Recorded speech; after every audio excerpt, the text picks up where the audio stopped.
ভারত এমন একটি দেশ যারা ক্রিমিনালদেরকে আশ্রয় দিচ্ছে, লুটেরাদের আশ্রয় দিচ্ছে, খুনিদের আশ্রয় দিচ্ছে, দেশদ্রোহীদের আশ্রয় দিচ্ছে। আমরা ঈমানের সাথে বেঁচেছিলাম, আমরা জিহাদ করেছি, আমরা হিজরত করেছি, এক জায়গা থেকে আরেক জায়গায় থাকতে বাধ্য হয়েছিলাম। এই 14 গ্রামের শহীদের লাশের সুবাস প্রতিটি ইউনিয়নে আজকে হাঁটতে গেলে আমরা গ্রাম পাই। এই 14 গ্রামের মাটি খুঁড়লে আমাদের ভাইদের সেই হাড় খুঁজে পাওয়া যায়। 14 গ্রামের রাস্তা, পিচঢালা কালো রাস্তা আপনাদের আমাদের ভাইদের রক্তে লাল লাল হয়ে গিয়েছিল, কিন্তু আমরা পরাজয় মানি নাই, আমরা মাথা নত করি নাই, আদর্শের পরিবর্তন করি নাই। আল্লাহর উপর ভরসা করে আমরা এই লড়াইকে নিজেদের জন্য অপরিহার্যভাবে গ্রহণ করেছিলাম। তার ফলশ্রুতি আজকের ফকফকা রাস্তা, এই বিশাল সমাবেশ, এবং আমরা আজকে স্বাধীন, ঠিক কিনা? 5 আগস্টের আগে স্বাধীন ছিলেন? 1971 সালে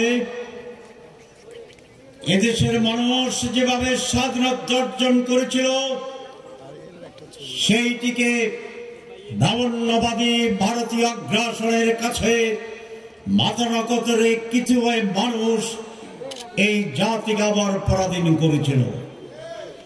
5 আগস্ট পুনর্বার সংগ্রামের মাধ্যমে আমরা স্বাধীন হয়েছি। যারা মাথা নত করে দিয়েছিল প্রতিবেশীদের কাছে, আজ তারা সেইখানে গিয়ে আশ্রয় নিয়েছে, ঠিক কিনা?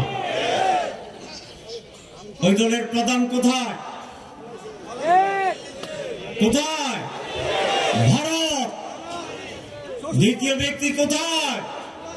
ভারত। তৃতীয় ব্যক্তি কোথায়? ভারত। আদুলি, সিকি, পয়সা, ছোটখাটো নেতা সব ভারতে। আমরা দেশে ছিলাম নাকি ভারত গিয়েছেন? ভারতে 15 বছরে পালানোর জন্য গিয়েছেন কে কে? একটা হাত তোলেন।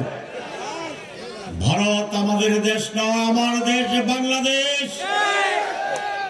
এখানে আমাদের জন্ম, এখানে বড় হওয়া, এখানে আমরা বাঁচবো, এখানে আমরা মরবো, আল্লাহর কাছে। ভারত এমন একটি দেশ যারা ক্রিমিনালদেরকে আশ্রয় দিচ্ছে, লুটেরাদের আশ্রয় দিচ্ছে, খুনিদের আশ্রয় দিচ্ছে, দেশদ্রোহীদের আশ্রয় দিচ্ছে। আমরা এর তীব্র নিন্দা জানিয়ে সেই লুটেরাদেরকে বাংলাদেশে ফেরত দেওয়ার জন্য জোর দাবি জানাচ্ছি। কারণ